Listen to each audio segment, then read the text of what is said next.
ሙሉ ጨረቃ በምትታይበት ወቅት አስገራሚ ክስተቶች እንደሚፈጠሩ ለዘመናት በርካታ አፈታሪኮች ሲነገሩ ኑረዋል። አማልክት የሚገለጡበት፣ ከሰው ወደ ተኩላነት መቀየር፣ አእምሯቸው የሚሰወር ሌላም ሙሉ ጨረቃ ስትታይ የሚካሄዱ ፌስቲቫሎች፣ ሚልኪዎች ከጥንት ጀምሮ እስካሁን ባለው ዘመን እንደቀጠሉ ይታወቃል። ሙሉ ጨረቃ በየወሩ በ29ኛው ቀን ትከሰታለች። መሬት በፀሐይና በጨረቃ መካከል ስትሆን ጨረቃዋ ሙሉ ሆና ደምቃና ፍንትው ብላም ትታያለች። ባለፈው ህዳር 6 2017 ታላቋ ጨረቃ የምትባለውም ታይታለች። ጨረቃዋ ከመደበኛዋ በ14 በመቶ በልጣ እንዲሁም 30 በመቶ ደምቃም ታይታ ነበር። ታላላቆቹ ጨረቃዎች በዓመት ውስጥ 3 ወይንም 4 ጊዜ የሚከሰቱ ሲሆን በተከታታይ ወራትም ይታያሉ። ሙሉ ጨረቃ በዓለም ዙሪያ ባሉ ባህሎች፣ አፈታሪኮች፣ ምልኪዎችና ወጎች በመቅረጽ ረገድ ትልቅ ሚና ተጫውታለች። በሙሉ ጨረቃ ዙሪያ የሚባሉ አንዳንድ አፈታሪኮችን፣ ምልኪዎችና ፌስቲቫሎችን ዛሬ ወደ እናንተ አደርሳለሁ። ሰብስክራይብ፣ ላይክ፣ ሼር፣ ኮሜንት እያደረጋችሁ ቤተሰብ እንድትሆኑም የአክብሮት ግብዣይ ነው። ሙሉ ጨረቃ ለጥንታውያን ህዝቦች ምን ትመስል ነበር? ጨረቃ በምህዋሯ የምታደርገው ዑደት መደብዘዝና መድመቅ ከጥንት ጀምሮ ጊዜን ለመቁጠር ጥቅም ላይ ውሏል። በአሁኗ የዲሞክራቲክ ሪፐብሊክ ኮንጎ በአውሮፓውያኑ 1957 የተገኘው የኢሻንጎ አጥንት አንዱ ማሳያ ነው። ከጭላዳ ሀገር እንደተወሰደ የሚታሰበው ይህ አጥንት ከ20 ሺህ ዓመት በላይ ያስቆጠረ ሲሆን ቀደምት የቀን መቁጠሪያ ነው ተብሎም ይታመናል። በቤልጂየማዊ ተመራማሪ የተገኙት አጥንቶች ደማቅ ክቦችን፣ ጠቆር ያሉ ክቦችንና ከፊል ክቦችን የያዙ ቅርጾች የሰፈሩባቸው ናቸው። እነዚህ ክቦች የጨረቃን ድምቀትና ቅርጽ ሊወክሉ እንደሚችሉ በሃርቫርድ ዩኒቨርሲቲ አርኪኦሎጂስት አሌክሳንደር ይናገራሉ። ይህም አጥንቶቹ የ6 ወር የጨረቃ ቀን መቁጠሪያነት ጥቅም ላይ መዋላቸውን እንደሚገምቱ ጥናታቸውን ጠቅሰው ያስረዳሉ። መስከረም አጋማሽ ወይንም መጨረሻ ላይ የምትከሰተው ደግሞ የመኸር ጨረቃ ትሰኛለች። በየዓመቱ በዚህ ወቅት ፀሐይ ስትጠልቅ ወዲያውኑ የምትወጣው ሙሉ ጨረቃ ናት። በዚህ ወቅት አርሶ አደሮች የጨረቃ ብርሃንን በመጠቀም እስከ ምሽት ድረስ ሰብላቸውን ይሰበስቡ ነበር። በሙሉ ጨረቃም የሚደረጉ ፌስቲቫሎች በቻይና በበልግ አጋማሽ ወቅት የሚደረገው ፌስቲቫል ዞንግ ኩዌ ጂዬ ወይንም የጨረቃ ፌስቲቫል ይሰኛል። በመኸር ጨረቃ ዕለት የሚከናወነው ይህ ፌስቲቫል በሀገሪቱ የህዝብ በዓል ነው። ፌስቲቫሉ 3000 ዓመታትን ያስቆጠረ ሲሆን ይህም የተትረፈረፈ ምርት እንዲገኝ ለማድረግ የሚካሄድ ክብረ በዓል ነው። በተመሳሳይ በኮሪያ የቹሴክ ፌስቲቫል በመኸር ጨረቃ ወቅት የሚካሄድ ሲሆን ለ3 ቀናት ያህል ይቆያል። ቤተሰብ ወዳጅና ዘመድ ተሰብስቦ የመኸር ጨረቃ ዕለትን ያከብራሉ። እንዲሁም የቀደሙ አያቶቻቸውን የሚያስቡበት የበዓል ወቅት ነውም ይባላል። ህንድ በሂንዱ ባህል የሙሉ ጨረቃ ቀናት ፑርኒማ ይሰኛሉ። በእነዚህ ዕለቶች ጾም ይጾማል፣ እንዲሁም ጸሎቶች ይከናወናሉ። በህዳር ወር ውስጥ የሚካሄደው ካርቲክ ፑርቢማ በሂንዱ የቀን መቁጠሪያ መሰረት ቅዱስ ወር ነው። ሽቫ የተሰኘው ከሶስቱ የሂንዱ አማልክት አንዱ ትሪፑዋር ሱራ የተሰኘውን ሰይጣን ያሸነፈበት እንዲሁም ሌላኛው አማልክት ቪሽኑ የሰውን ልጅ ከጥፋት ለመታደግ በአሳ መልክ የተገለጠበት ነው።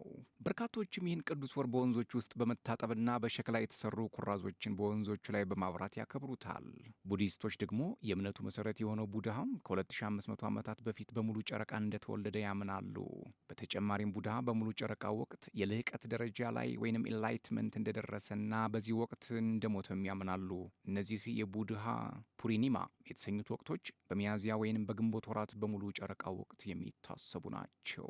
በስሪላንካ በየወሩ በሙሉ ጨረቃ ወቅት ፖያ ተብሎ በሚጠራው የህዝብ በዓል የአልኮልና የስጋ ሽያጭ የተከለከለበት ነው። በባሊ ሙሉ ጨረቃ በምትታይበት ወቅት አማልክቶች ወደ መሬት ወርደው በረከታቸውን እንዲሁም ምርቃታቸውን የሚሰጡበት ዕለት ናት ተብሎም ይታመናል። በዚህ ወቅት ጸሎት ማድረግ፣ መስዋዕትን ማቅረብ እንዲሁም አትክልትና ፍራፍሬ የሚተከሉበት ነው። በሙስሊሞች ዘንድ በሙሉ ጨረቃ ወቅት ለ3 ቀናት እንዲጾሙ ይመከራል።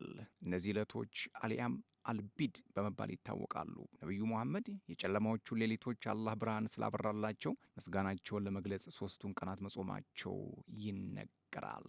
በክርስቲያኖች ዘንድም ኢየሱስ ክርስቶስ የተነሳበት ዕለት የትንሣኤ ፋሲካ ዕለት የሚከበረው በጸደይ ወቅት ምሽቱና ቀኑ እኩል በሚሆንበት ተከትላ ከምትወጣው ሙሉ ጨረቃ በኋላ ባለው እሁድ ነው። በሜክሲኮና በአንዳንድ የላቲን አሜሪካ ሀገራት የጨረቃ ዳንስ የቀደምት አሜሪካውያን ባህል እንደገና እያንሰራራም ይገኛል። ለ3 ቀናት በሚቆየው ፌስቲቫል በሙሉ ጨረቃ ምሽት ሴቶች ተሰባስበው የሚደንሱበትና የሚያመልኩበት ነው። ሙሉ ጨረቃ ጀርባ ያሉ አፈታሪኮችና ንግርቶች በአውሮፓ ከጥንት ጀምሮ ሙሉ ጨረቃ በአንዳንድ ሰዎች ላይ እብደት ያስከትላል ተብሎ ይታሰብ ነበር። ሉናሲ እብደት የሚለውን የእንግሊዝኛ ቃልም ሉና ጨረቃ ከሚለው የላቲን ቃል የተገኘ ነው ይላሉ።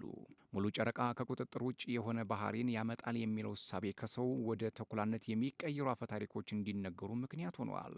እነዚህ ሰዎች ያለፈቃዳቸው ወደ ተኩላነት ተቀይረው ሙሉ ጨረቃ በሚወጡባቸው ምሽቶች ማህበረሰባቸው እንደሚያሸብሩም ይነገራል።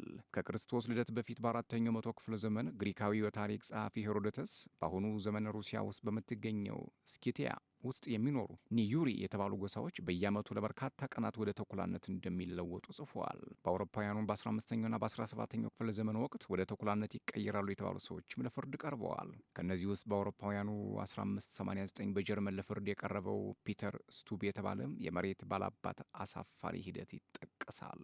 የአካባቢው ዳኞች ከሰው ወደ ተኩላነት ሲቀየር አይተነዋል በማለት ምስክርነት በመስጠታቸው ነበር ግለሰቡ የቀረበው። ሰዎችን አድኖ ለመብላት ወደ ተኩላነት የሚቀይር አስማታዊ ቀበቶ እንዳለው ተናዘዘ።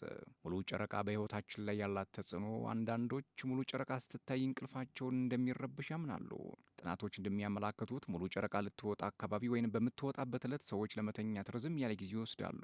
በተጨማሪም በጥልቅ እንቅልፍ የሚያሳልፉት ጊዜ ውስን ሲሆን የእንቅልፍ ሰዓታቸው ያጥራል። እንዲሁም በሰውነታችን ውስጥ ለመተኛት የሚያግዘውን ሜላቶኒን የተሰኘው ሆርሞን መጠን ዝቅተኛም ይሆናል ይላል ጥናት። በጥናት ውስጥ የተሳተፉ ሰዎች ብርሃን በማይገባባቸው ክፍሎች ውስጥ ቢተኙም በቂ እንቅልፍ ማግኘት እንዳልቻሉ ተናግረዋል። በርካታ አትክልተኞች ሙሉ ጨረቃ በምትታይበት ወቅት የአፈርን ምርታማነት እንደሚያሻሽል በማመን ዘር ይዘራሉ፣ አትክልትንም ይተክላሉ። ሙሉ ጨረቃ በምትታይበት ወቅት የጨረቃም የስበት ኃይል በአንድ በኩል ወደ ምድር ሲስባት፣ በሌላው በኩል ደግሞ የፀሐይ የስበት ኃይል ሌላኛውን ወገን በሚስብበት ወቅት በመሬት ላይ ተጨማሪ እርጥበት የሚያመጣበት ወቅት እንደሆነ ይታሰባል። ሙሉ ጨረቃ በምትታይበት ወቅት እንስሳት የመናከስ ሁኔታቸው እንደሚጨምር በአውሮፓውያኑ 2000 በዩናይትድ ኪንግደም የተደረገ አንድ ጥናት አሳይቷል።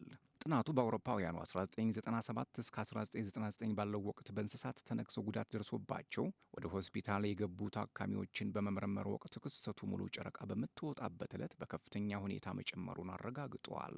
ሆኖም በአፈታሪኩ መሰረት ከሰው ወደ ተኩላነት በተቀየሩ የተነከሱ ሰዎች እስካሁን የተመዘገበ ነገር የለም።